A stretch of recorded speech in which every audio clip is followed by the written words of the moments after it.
c'est quasiment certain que les navires israéliens vont intercepter la flottille. Il n'y a quasiment pas de doute là-dessus.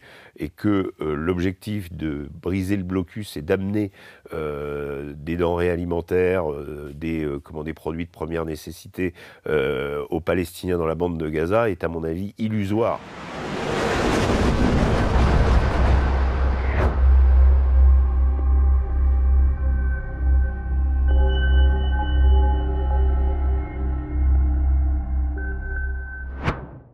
Bonjour Régis.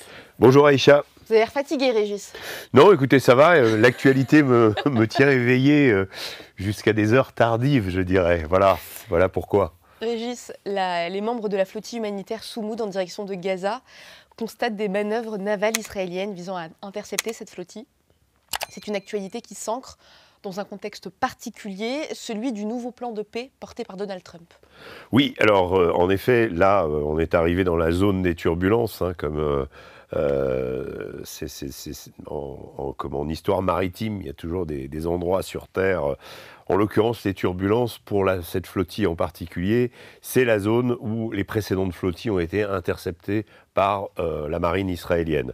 Donc à tout moment, et d'ailleurs on voit sur les réseaux sociaux, parce que c'est un mouvement qui est activement alimenté sur les réseaux sociaux, que ce soit Thomas Guénolé, Rima Hassan, etc., plus les députés LFI qui sont à bord, communiquent énormément. Et Rima Hassan nous disait ce matin avoir aperçu des navires non identifiés, mais probablement de la marine israélienne, qui viennent regarder la composition de cette flotte.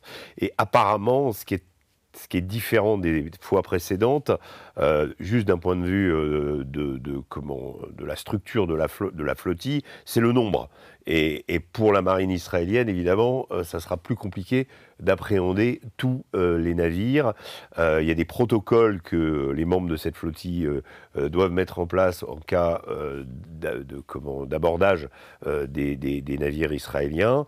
Et donc tout le monde est en alerte. Là, actuellement, on est dans la zone des turbulences. Voilà. Régis, en cas d'incident grave avec la flottille, pourrait-on voir un blocage de ce processus de paix tel que le dénonce par exemple Giorgia Meloni? Oui, alors Giorgia Meloni a demandé à la flottille d'arrêter, de ne pas aller plus loin. Pourquoi ?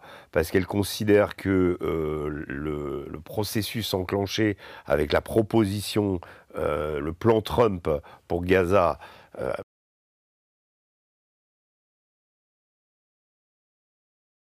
ou non du Hamas, pour le processus est tellement tendu en ce moment que cette flottille, si des incidents se produisent, pourrait venir finalement en œuvre de ce processus. Ça, c'est ce que pense Giorgia Meloni, mais en effet, on peut lui reconnaître une chose, c'est que ce plan, en effet, est aujourd'hui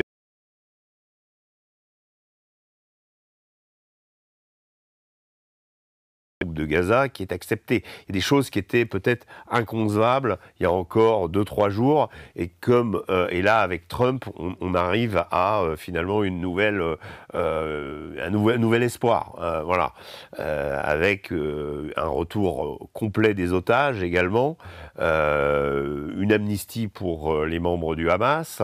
Le fait que l'acceptation que le Hamas ne gouvernera plus Gaza, et c'est là que ça se complique un tout petit peu, puisque il y aura donc une sorte un conseil qui va être fait à la fois de Palestiniens, mais aussi de personnages internationaux comme Tony Blair. Tony Blair est dans l'appareil, mais Tony Blair s'était déjà occupé de Gaza. Alors c'est vrai que ça peut paraître surprenant au vu des souvenirs que Tony Blair a laissés politiquement au Moyen-Orient. Tony Blair a beaucoup participé, il ne faut pas l'oublier, je mettre ça en préambule, notamment aux négociations de paix sur l'Irlande. Donc il a quand même cette expérience-là. Maintenant, Pour ce qui est du Moyen-Orient, ça reste l'allié de Bush dans la guerre en Irak, donc associé finalement aux crimes qui ont été commis dans cette guerre. Je ne suis pas sûr que pour traiter finalement et amener la paix en Palestine, un personnage comme Tony Blair soit idéal.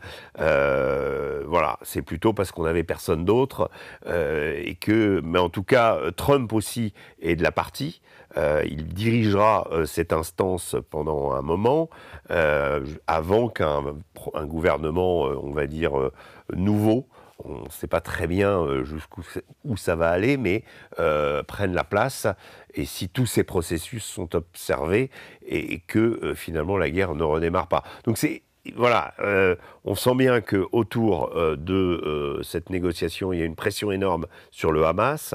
Trump a menacé le Hamas en disant dans 4 jours, si vous n'avez pas accepté, je laisse Israël, je m'en lave les mains, c'est Israël qui réglera le problème militairement. Voilà, on va vous écraser, toujours la même théorie. Et le timing fait en sorte que la flottille arrive dans les eaux de la bande de Gaza, finalement, pratiquement à ce moment-là. Donc c'est pour ça qu'on est à un moment critique. Régis, concrètement, qu'est-ce qui va se passer dans les prochaines heures, dans les prochains jours? Là, c'est quasiment certain que les navires israéliens vont intercepter la flottille. Il n'y a quasiment pas de doute là-dessus. Et que l'objectif de briser le blocus et d'amener des denrées alimentaires, des produits de première nécessité aux Palestiniens dans la bande de Gaza est, à mon avis, illusoire. Il y a eu plusieurs possibilités, justement, de les débarquer à côté, probablement en Égypte.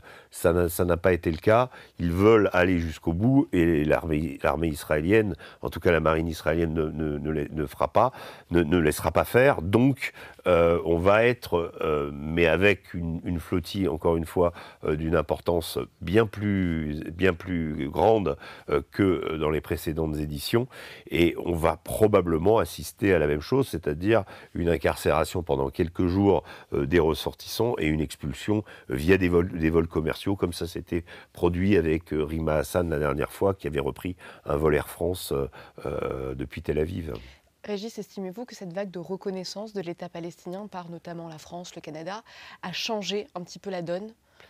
Oui, il y a, disons que la flottille aujourd'hui, si on va dire dans la case Palestine État palestinien, a plus de poids sans doute avec cette vague de reconnaissance.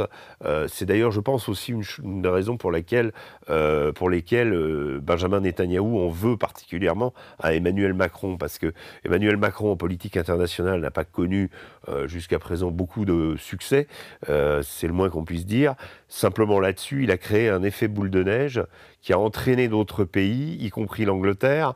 Et donc là, aujourd'hui, ce qui s'est passé consacre l'isolement d'Israël et des États-Unis sur la scène internationale autour de la question de Gaza. Donc l'arrivée d'une flottille dont l'objectif est de délivrer de l'aide humanitaire, met encore une fois Israël dans le camp des méchants, de ceux qui empêchent finalement les Palestiniens d'être alimentés, même si il y a quand même de l'aide humanitaire qui aujourd'hui arrive à Gaza, mais il ne faut pas oublier que depuis août, d'après l'ONU, la bande de Gaza est sous une situation de famine.